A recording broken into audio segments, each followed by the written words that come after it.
Those investigators know so much more than we do, and they're on to something. They're on to something big.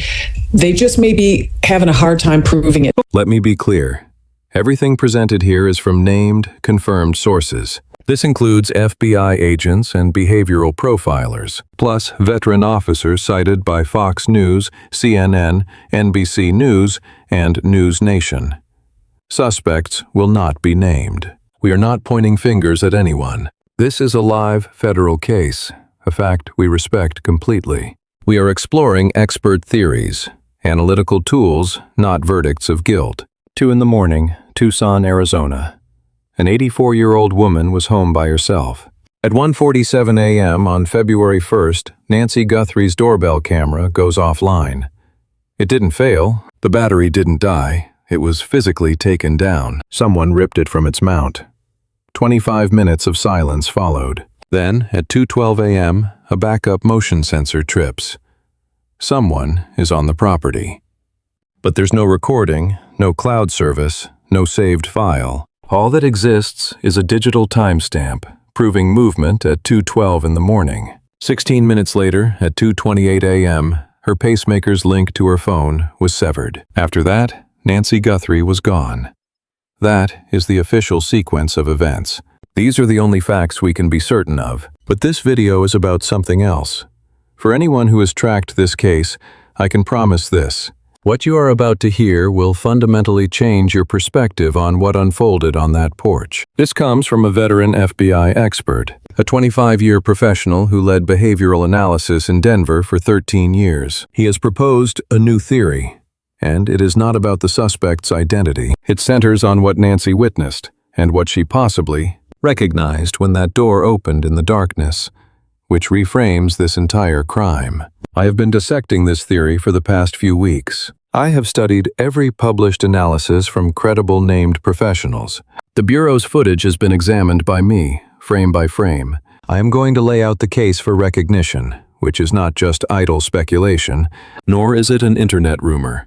This is a structured behavioral model from someone who dedicated almost 3 decades to these exact crimes. By this video's conclusion, you will grasp why the FBI hasn't made an arrest yet, the kind of case they are meticulously building, and a critical mistake the figure on the porch likely never even considered. Let's dive in. The footage. We'll start with what the Bureau has released. On February 10th, just 10 days into the search, FBI Director Kash Patel shared doorbell video of a masked, armed individual on Nancy Guthrie's porch. That clip was extracted from residual information on company servers, even though the camera was missing and Nancy had no active cloud account. Google's collaboration with the FBI pulled it from ghost data on Nest's system. Stop and think about what that means. The person who took that camera assumed they were erasing the proof. They detached the device and likely took it or discarded it somewhere undiscovered. They were confident that the recording was gone forever. That was a critical miscalculation. How the FBI resurrected that video from residual data on back-end servers is a critical part of this investigation. The intruder physically took the camera. He didn't take the cloud data. He didn't get the server. He couldn't erase the digital ghost of the recording which lay dormant within Nest's infrastructure, simply waiting for discovery by someone with proper clearance and technical skill. What that video revealed became the most significant public development in the case. And from the moment analysts viewed it, the behavioral anomalies began to pile up. But let's be clear, the footage captures more than just a masked individual's suspicious actions. The footage captures a distinct pattern of conduct, and unlocking what happened inside relies on understanding that pattern. The stroll. This was the initial observation that astonished every expert who studied the video. This person displays no fear. Not in the slightest. Consider former FBI Special Agent Brianna Fox, now a criminology professor and a top voice in the field of behavioral analysis. Her breakdown of the footage was pointed. She observed, and I'm quoting her verbatim, the suspect almost saunters up like that's his house. Saunters. That single word is telling. It's not how a stranger moves when committing a crime at night. It is not the physical manifestation of fear. It lacks the hurried, covert motions of someone who doesn't belong. He isn't constantly looking over his shoulder, reacting to every small sound. or melting into the desert landscape to avoid being seen. His walk is that of a person who is entirely at ease in his surroundings, at ease enough to proceed slowly, at ease enough to be deliberate, at ease enough to walk right to the front entrance. Not a side gate, not the rear, the front. Brianna Fox also pointed out his lack of concern that he's going to be caught. And that phrase is key, because it's the polar opposite of how a stranger behaves during a crime. Strangers are panicked about being discovered. Strangers are clumsy. Strangers are jumpy. As though he was certain he would exit the property just as he entered. Andrew McCabe, former FBI deputy director and a CNN law enforcement analyst, is one. He saw two of the country's most qualified behavioral experts analyzed the same clip and arrived at the very same insight. This individual's actions are inconsistent with those of a stranger. And that should give you chills, because an armed man in a mask at 2 a.m. An intruder is running on pure adrenaline. An intruder's brain is swimming in cortisol. An intruder is quick, tense, and moves like he knows he's out of place. An intruder doesn't approach a front DGK door at midnight as if it's Tuesday afternoon. This person moved as if he GGK, which leads to the central behavioral mystery, the mystery that haunts Johnny Grew and fuels this whole investigation.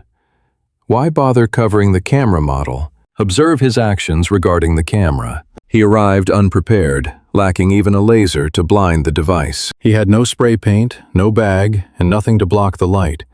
Former FBI agent Josh Campbell, who reported on this case for CNN, observed that if the suspect had scouted the house and seen the camera, he would have brought proper tools to disable it. Clever, but only to a point. We have seen this before, where culprits try to avoid leaving trace evidence like fingerprints or DNA. He failed to do this. So, what was his alternative? He first attempts to use his gloved hand to block the lens, which is unsuccessful. He scans his surroundings, the ground, the foliage. He then tears a handful of leaves from a bush and shoves them over the camera. He improvised with a plant. Retired FBI Supervisory Special Agent Steve Moore, a network analyst on this investigation, deemed it meticulously premeditated yet poorly executed, and he elaborated further. He concluded, "This is the first time he has attempted anything of this nature." Contrast those two descriptions, highly planned yet highly improvised. Both statements can be accurate simultaneously, which is true in this instance. He knew the camera was an issue but lacked a plan to address it upon arrival. That void between knowledge and preparation isn't the mark of a professional. It suggests someone who has fantasized about a crime but never acted one out. An individual who had built up the nerve, who rehearsed the event in his mind countless times, but then hit a real-world problem and had to improvise. And there's one aspect of his camera interaction that is both the most telling and most ignored. He didn't destroy it. He didn't even break it. He simply covered it with leaves. The psychology behind that is critical. Wrecking a camera is an act of rage, signaling someone who accepts they are burning the scene. Obscuring a camera, however clumsily, is what someone does when they still believe they can escape cleanly. Someone who thinks the plan is still working, who felt in that instant the entire operation was still sound. Christian Quinn, former deputy chief for the Fairfax County Police in Virginia, stated it plainly to NBC News. It was not a well-developed plan. And that failure in execution becomes crucial when we analyze what transpired at the door. The weapon may have been a prop. Another component of the footage was flagged by nearly every expert, and it's essential that we give it proper attention because it supports the recognition theory. The firearm. The man is holding what investigators told CNN appears to be a compact, semi-automatic pistol. Firearms analyst Stephen Kowski suggested it resembled a Sig Sauer P365 model, one of the nation's most prevalent concealed carry firearms. From what the video shows, it seems to be a compact or subcompact semi-automatic pistol. Obviously, we're not working with a high-resolution picture of it, but the general shape makes my gut instinct say it's a Sig Sauer P365. I own two like that. Their grip configuration is nearly identical. They're extremely common and very easy to acquire. Available in big box stores, gun shops, or through private sale. But the holster it was in reveals everything. Take it from former FBI Deputy Director Andrew McCabe. Again, we're talking about the second in command at the FBI. He stated, without ambiguity, that no one with military or law enforcement training would ever carry a weapon positioned like the suspects. It was hanging from the front of the DDK, centered directly over the groin. It wasn't placed for a dominant hand draw. It was completely wrong for any defensive situation. The entire setup indicates the carrier had zero operational training with that firearm. No professionally trained person would ever rig a firearm in a holster that way. McCabe was absolutely emphatic on this. Steve Moore, a retired FBI supervisory special agent, saw a separate issue. The firearm and the holster were a total mismatch. He called it ridiculous. A compact pistol made for concealment, one that could have been hidden in a coat pocket, was instead forced into a large holster built for a bigger framed revolver. They are simply incompatible. It's not a choice made by an expert. Johnny Grusing took the analysis even further. He observed that the suspect's thick gloves would make operating the weapon almost impossible. Just consider that for a moment. A gloved finger cannot fit into a trigger guard made for a bare finger. You lose your ability to properly grip the weapon when your hands are covered in heavy material. The very gloves meant to prevent leaving DNA evidence functionally neutered the weapon. Grusing's conclusion: the gun was probably a prop, not a tool for violence, but an instrument of theater, meant to control an 84-year-old woman. It was there to make the threat appear genuine, even if it wasn't. Because you don't actually need to fire a weapon to make someone believe you will. You only need to show it. If that holds true, the gun was not the real mechanism. What was the real tool? What did this person actually use to make Nancy Guthrie unlock her door and go into the dark at 2 in the morning? Johnny Grusing is convinced he knows. And it wasn't the gun. The answer was familiarity. Let's talk about Johnny Grusing. I need to give you a proper introduction to him, because his theory forms the foundation of this case. You must appreciate the credibility he brings before I lay out his findings. Grusing was a special agent for 25 years with the FBI's Denver office. For 13 of those years, he coordinated the Behavioral Analysis Unit, the division of the FBI tasked with profiling the psychology of violent criminals. Their job is to understand not just the act, but the motive. They learn how predators think, how they justify their actions, and how they react under duress. He's investigated violent crimes, sexual assaults, kidnappings, and murders, including cold cases that had been dormant for decades, files gathering dust in evidence lockers while families waited. He's also the author of The Devil I Knew, Unmasking Serial Killer Scott Kimmel, a case which demonstrated it shows the world how a predator can hide inside a trusted community. This man was a key investigator in one of modern law enforcement's greatest triumphs, the capture of the notorious Golden State Killer, Joseph James DeAngelo, who stalked California for decades as a serial predator. He committed his horrific crimes right under everyone's noses, in towns where people knew him, evading capture for so long that hope was lost. But Grusing's unit refused to quit, employing a revolutionary technology, investigative genetic genealogy, which builds a family tree from DNA, allowing them to follow the trail back to one suspect. This finally gave the victims' families the closure they had desperately awaited. This context is critical because that exact technology, investigative genetic genealogy, is now being applied to the mixed DNA sample found at Nancy Guthrie's home and sent DDK Florida lab. The very tool Grusing used to close an impossible case is now aimed at the person on that porch. When Johnny Grusing analyzes a kidnapping, he isn't making guesses. He isn't playing to the cameras with wild speculation. He deciphers behavior. He interprets the evidence. He analyzes how a person acts and the decisions they make when cornered, then translates that into investigative strategies that have secured convictions. And Grusing, looking at this case, declared something went terribly wrong on that porch. An event that was never part of the original plan. Something that turned a quiet, controlled abduction into a chaotic mess. In his expert opinion, that something was being recognized. This is the recognition theory, as Grusing explains it. Outer in his interview with Fox News Digital, the perpetrator arrived at Nancy Guthrie's house before dawn on February 1st, his face covered. He hid from the camera, not just to avoid being recorded, but for a more specific psychological reason. He was concealing himself so that when Nancy opened the door, she wouldn't instantly panic at the sight of a masked intruder. Instead, she would only see the partial outline of a face, a simple silhouette, a person who seemed to belong there, someone whose presence was plausible for the brief moment before she could process the truth. Grusing posed a crucial question I want you to consider. Is it possible, without audio, that he was banging on the door, or perhaps ringing the doorbell, trying to lure Nancy to come outside, all while hiding the fact he was wearing a mask, so that in her sleepy confusion she would open the door? This is not just a guess. It's a behavioral theory with a direct, tactical purpose. The entire plan hinged on Nancy answering the door. It needed her to participate, even if forced. It depended on her making a choice in the dark, disoriented at 2 a.m., to unlock her door for the person waiting there. And Grusing is convinced she did just that. He thinks she went to the door. He is certain she opened it. But that is the moment the plan fell apart. Because right then, standing face to face in the dim porch light at 2 in the morning, the unexpected occurred. It's possible the mask moved, even just an inch. Perhaps the light hit his face wrong, or a shadow revealed more than he intended.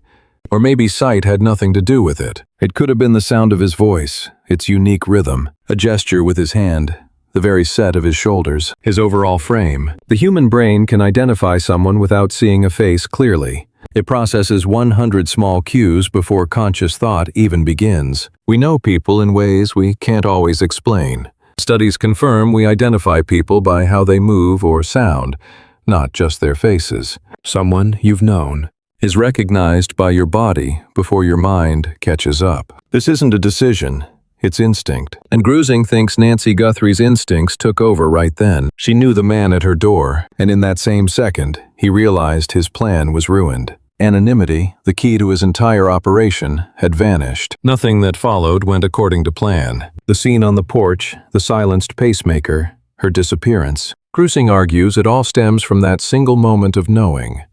This is more than a theory. It's a behavioral model from an expert who has witnessed this pattern play out. It's the desperate escalation when a criminal knows they've been identified. A controlled plan implodes into a crisis born of pure panic. And the fallout from that model goes far beyond those initial moments. Because if she knew him, he wasn't some random attacker. He came from her life, and the FBI is certain. Then there are the ransom notes. Grusing also tackled the ransom question head-on, which supports the recognition idea from another direction. In this case, ransom demands were sent to the press. TMZ got a complex demand that mentioned cryptocurrency. Other media outlets were sent similar messages. Yet one fact baffled investigators from the start. Not a single demand was ever sent to the Guthrie family. Let that sink in. You take an 84-year-old woman for ransom, whose daughter is a famous journalist with a vast audience. You don't contact TMZ. You go straight to Savannah Guthrie. You contact the family. You offer proof she's alive. You open a line of communication. That's how ransom works. Every financial kidnapping in U.S. history follows that blueprint. This case broke the mold. Grusing's analysis was blunt. The demands didn't act like real ransom notes. They acted like a performance. Perhaps they were a smokescreen, a false motive to mislead the investigation from the true reason. If not for money, then why? Grusing suggested it could be a personal vendetta. He stressed this was based only on public facts, not insider information. Yet his proposed framework was incredibly precise. A person with a grievance against Nancy Guthrie, not her daughter's fame, not the family's public image, but Nancy on her own. It was a personal, simmering issue, pointed enough to drive an armed individual GK her home late at night. And in an interview with the Daily Mail, Sheriff Chris Nano sat down. He made a comment that has always stuck with me. He said, "The motive is our main sticking point, isn't it? Is it about money? We did get that one demand for cash, but is this about currency, or is it about revenge?" Revenge. The sheriff of Puma County used the word revenge in a public forum. That's not a lawman tossing out a casual thought. That is a sheriff signaling what his detectives have been wrestling with. That word was chosen. It was a deliberate choice. And if you place Nano's statement next to Grusing's behavioral work, when you merge a personal grudge with a motive of revenge, the resulting image isn't a botched professional kidnapping. It suggests something far more intimate, far more focused, and clearer once you identify who was there. The FBI, the gun shops, the 18 names.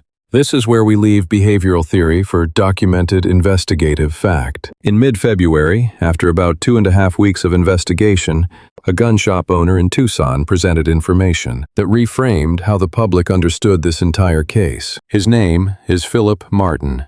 As co-owner of Armor Bearer Arms, his account to Fox News Digital confirmed what many had suspected. But his was the first on-the-record account. The FBI isn't dealing with a limitless pool of suspects. They're working from a list. Check if any names on this paper are in your system. It was about 20 people, maybe less. And if they bought a gun here in the past year. Martin recalls that between February 10th and 12th, a federal agent came into his shop with 3 pages of names and photos, about 18 to 24 people. The agent requested Martin cross-reference his records with every name provided. The inquiry was pointed. Had any of these individuals bought a firearm from his business in the last year? 3 pages, 18 to 24 names, each accompanied by a photograph. Martin checked every last name in his store's database. None of them were customers at Armor Bearer Arms. But in speaking with Cole News, Martin mentioned something more telling than the negative results. He noted the faces in the photos shared features with the person in the doorbell footage. Before I even searched, I glanced at the list and knew I'd never seen these individuals. But for a fellow resident, for Nancy Guthrie who was abducted, I had to look. Of course. I'll see if any of these people came in. None had. He left with nothing. He pointed to the facial hair, saying the particular style on the list echoed the masked person on the video. This reveals the list's origin and the FBI's core theory. They aren't just flashing random names at gun shops. They're presenting a select group matching the suspect's build. Take News Nation's Brian Enton, a reporter with unparalleled on-the-ground access to this case, who confirmed agents hit several Tucson-area gun stores with these materials. Not only Armor Bearer Arms, it was a systemic sweep. NBC News then corroborated this with new details. A store owner saw a list, 3 to 4 pages of men's photos. One source claimed the pictures looked exactly like mugshots, featuring people with prior records. These are known entities in the system. You don't hunt ghosts this way. This isn't the method for a case with absolutely no leads. You don't bring specific faces into certain stores and start asking pointed questions unless a suspect profile is already built. The Bureau has faces and names. They are chasing paper. And they believe their suspect is somewhere on that list. It's the Walmart thread. And we now know how they found those faces. Inside Edition confirmed the photographs and the names on the FBI's list came partly from Walmart's purchase history. It all circles back to the one key piece of evidence, the backpack. The suspect carried a black 25-liter pack, identified as an Ozark Trail model, a Walmart exclusive. Sheriff Nanos verified it. He described it as the single item of the suspect's gear that could be traced back to one specific retail chain. Everything else, the gloves, the jacket, the shoes, was generic. But the pack had one source, and Walmart keeps receipts. Walmart logs transaction data. Their stores have surveillance cameras. A card purchase would leave a record with his name attached. Even if he paid with cash, register footage could still provide a visual match to the doorbell camera. Investigators partnered directly with Walmart management to run down these leads. This cooperation is a documented fact. That partnership between the FBI and a massive national retailer is a slow burn strategy that yields verifiable facts. You can see the architecture now. The pack points to Walmart. Walmart provides transaction records. The records yield names. Names pull photos. Those photos go to the gun stores. Dealers then check if anyone listed also bought a matching weapon. This is methodical. It's patient. This is not a cold case. This is the action of a case building toward a conclusion they already sense. They are holding back far more than they've revealed. They knew it when they began coordinating with Walmart. They knew it, carrying those 3 pages of photos across Tucson. It is no longer a question of if they are building a case. The real question is how near it is to completion, and Florida holds the DNA. And that brings us to the DNA.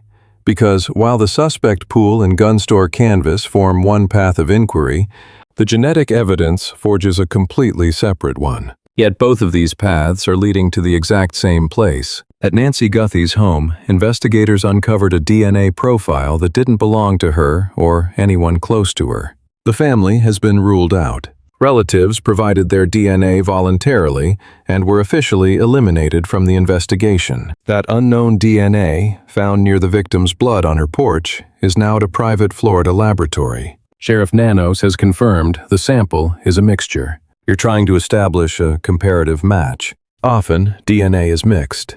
The sample we possess is, in fact, a mixture of DNA, so it must be separated, meaning it holds genetic material from more than one person.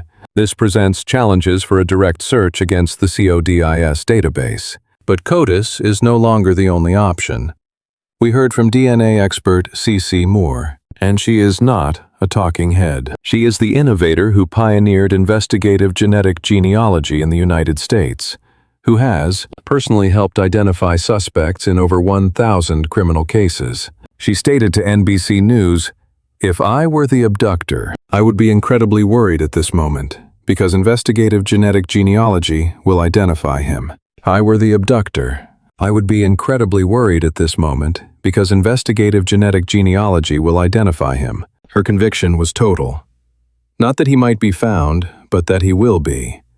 She detailed the time frame. Should the suspect's family have a long history in the United States, the process of identification with public genealogy sites could take mere minutes, perhaps a few hours. The deeper the family's roots, the more data exists publicly, and the faster that family tree gets built. It's the exact same science Johnny Gruing used to find the Golden State Killer. For decades, D'Angelo had remained a ghost to law enforcement. He thought he was untouchable.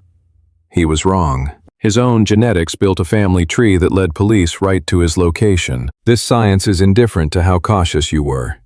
It doesn't care how much time has gone by. Your belief that no one is still searching is irrelevant. If any of your relatives ever sent their DNA to a genealogy company, you are discoverable. Former FBI Assistant Director Frank Figliuzzi explained the forensic approach to CNS. Authorities have already ruled out the DNA of any person with a legitimate, known reason for being at that location. The only thing that remains is that unknown DNA profile. Even if it fails to generate a direct hit in CODIS, it provides the seed for a genealogical inquiry that can trace backwards through a family to one person. The theory of recognition suggests Nancy knew her assailant. The DNA indicates the FBI is constructing the biological proof to confirm it. These are not two separate investigations.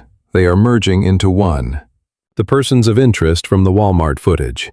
The photos being circulated at gun retailers. The genetic sample in Florida, awaiting a match to a family tree. Gruesing's own behavioral analysis pointing to someone within the victim's world. Every single thread of this case is tightening around the same group of individuals. And Johnny Grew, who can spot the signs of a closing investigation, says the image is sharpening. A behavioral profile. Before the final query, the one this entire piece has been leading to. I'll reconstruct the behavioral evidence once more. I believe its power is greater than even the sharpest observer might realize. The suspect's decisions create a clear narrative of his plan and its failure. He showed no fear of being seen as he approached the home. He strolled. This is the action of a person who felt Nancy Guthrie would welcome him at that time. Not an intruder, but an expected, or at least plausible, guest. He lacked professional gear to defeat cameras. He used bushes as cover. This shows he rehearsed a plan but was unprepared for this particular hurdle. He hadn't tested his strategy under real-world conditions. He was guided by fantasy, not tactical reality. He held what looked like a fake weapon and held it incorrectly, carried in a holster that didn't fit it. The gloves he wore to hide his DNA might have made it useless. The gun wasn't a threat. The firearm was a prop. It was for intimidation, not for action.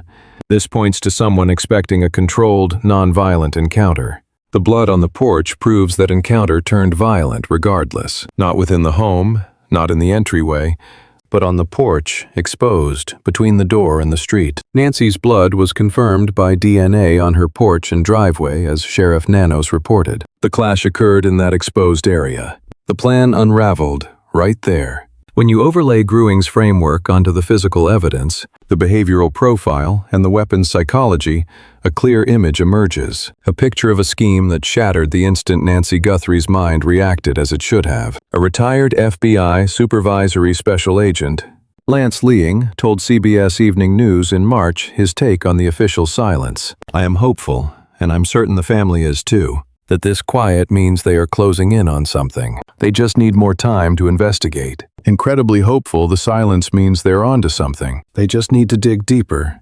Former agent Maureen O'Connell, one of the most insightful voices on this case, especially on the Megyn Kelly show, framed it in a way that has stuck with me ever since. She stated, "Those agents know far more than us, and they have a target. They have a major target. The issue may be in proving it. Those investigators know so much more than we do, and they're onto something. They're onto something big. But proving it is the challenge. The hard part is proof. Not a problem of finding, not a problem of identifying. A problem of proving." There's a crucial distinction. That is the space where this case now exists.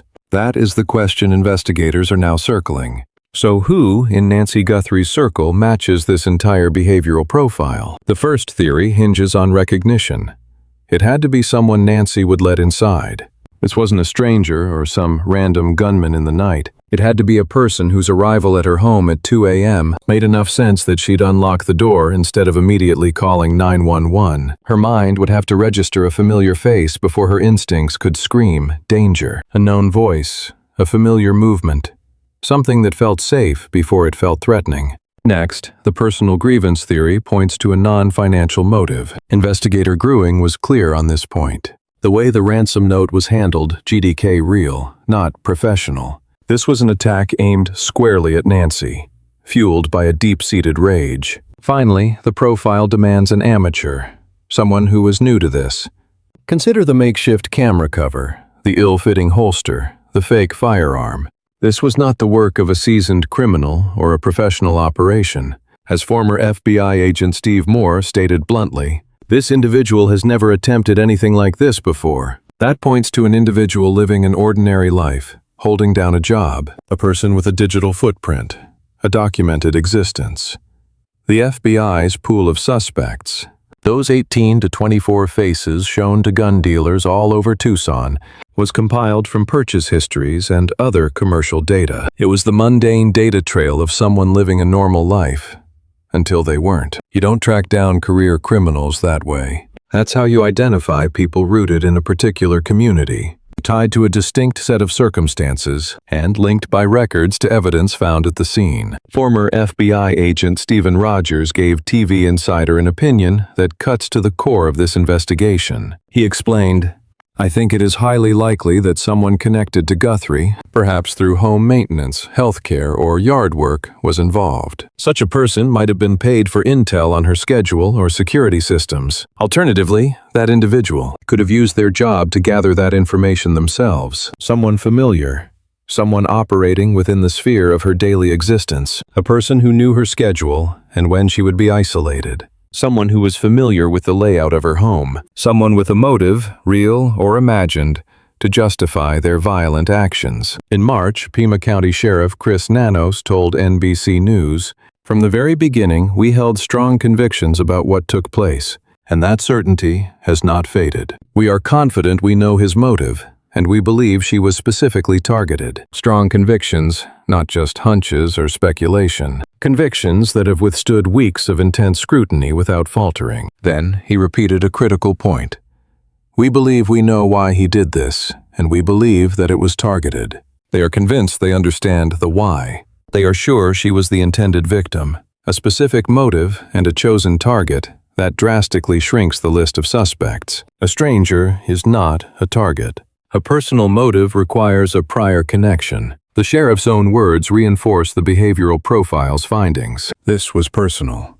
The Bureau has a suspect list. DNA is being processed in Florida. They have purchase logs from Walmart and Tucson gun shops. A behavioral profile has been constructed by the same expert whose methods solved one of the nation's most notorious cold cases. They have a sheriff who is certain of the motive and whose conviction has not changed. Johnny Gruing analyzed everything.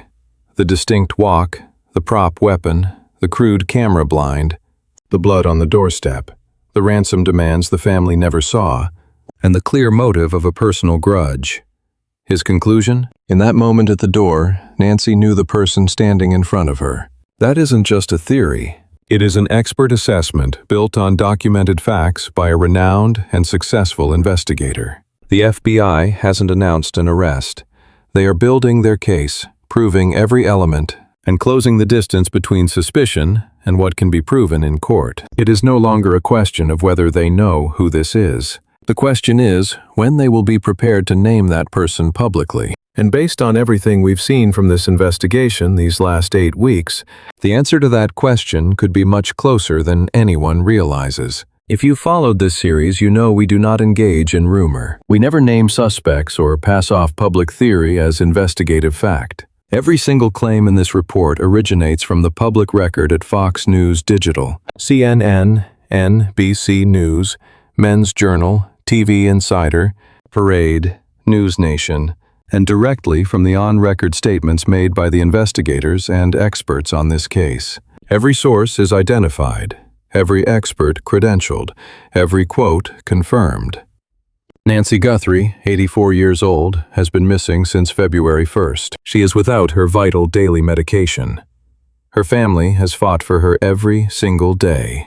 Her daughter, Savannah Guthrie, has stepped away from the Today Show, her anchor role of many years, to fight for her mother. Her sister Annie is fighting.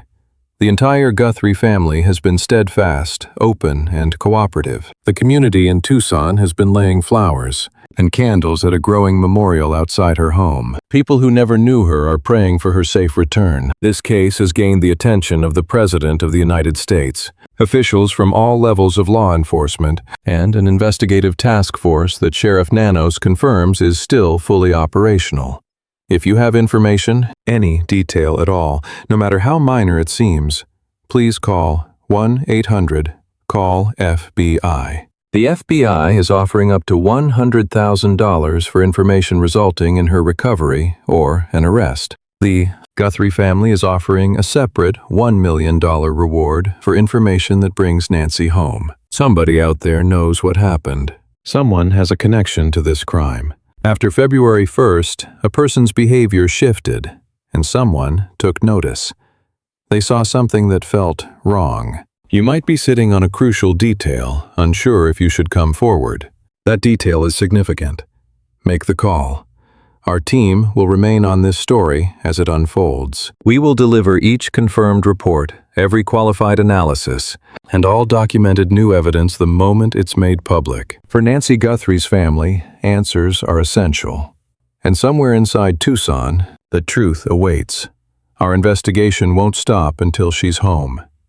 The disappearance of 84-year-old Nancy Guthrie in Tucson, Arizona, began with a mysterious sequence of events in the early hours of February 1st, when her doorbell camera was physically removed and key digital signals went offline.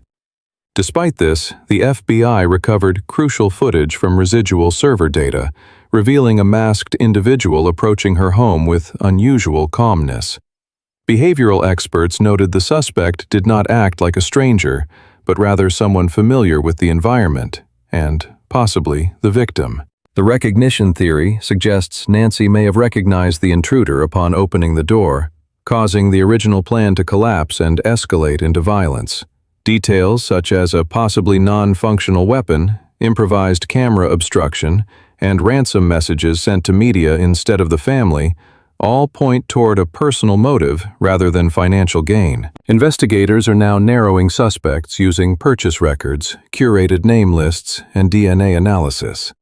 While no arrest has been made, the evidence indicates authorities are closing in on a suspect and focusing on building a case strong enough to prove in court.